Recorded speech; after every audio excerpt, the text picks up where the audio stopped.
All right, so let's start with the big story that we're tracking on WION at this hour, where the United States is considering to impose sanctions on 7 Belarusian officials who are believed to be responsible for the electoral fraud and violence against peaceful protesters. The move by Washington is likely to create more friction with Moscow. Now, according to a senior U.S. official, the United States has not yet named the 7 Belarusians that it intends to target. The official, who refused to be named, has also noted that Lukashenko is already under U.S. sanctions. In fact, the United States is likely to discuss punitive measures in the coming days. Now, the senior U.S. official has said, and I quote here, "It is a minimal effort to not just name and shame, but also to show that when people steal elections and commit violence against peaceful protesters exercising fundamental freedoms of assembly and speech, that there needs to be some accountability." In fact, the United States could also consider imposing sanctions on Russia if Russia were to intervene overtly with force in Belarus, according to reports.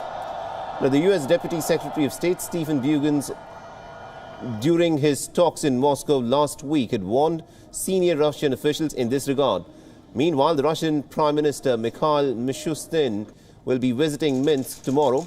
His visit today comes after weeks of protests in Belarus.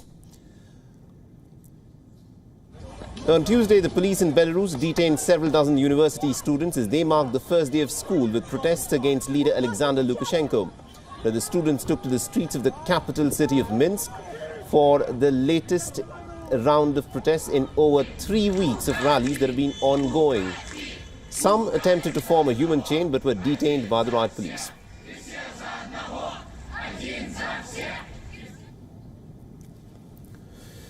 And also the strongman Belarusian president, the guy that you're looking at on your screens, Alexander Lukashenko, is facing the biggest challenge of his 26-year-long rule since claiming victory in an election last month that opponents allege was actually rigged in his favor.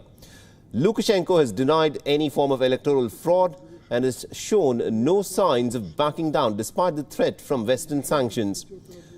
Now, he had also warned of a possible bloodbath in case the opposition comes to power. I want to protect what we have been creating for 25 years, a quarter of a century with our own hands.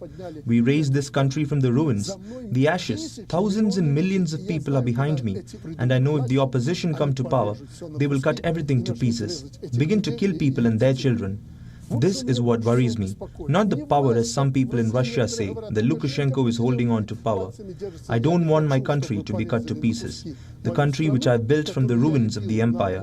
And I don't want the honest, decent people who worked on it to be killed.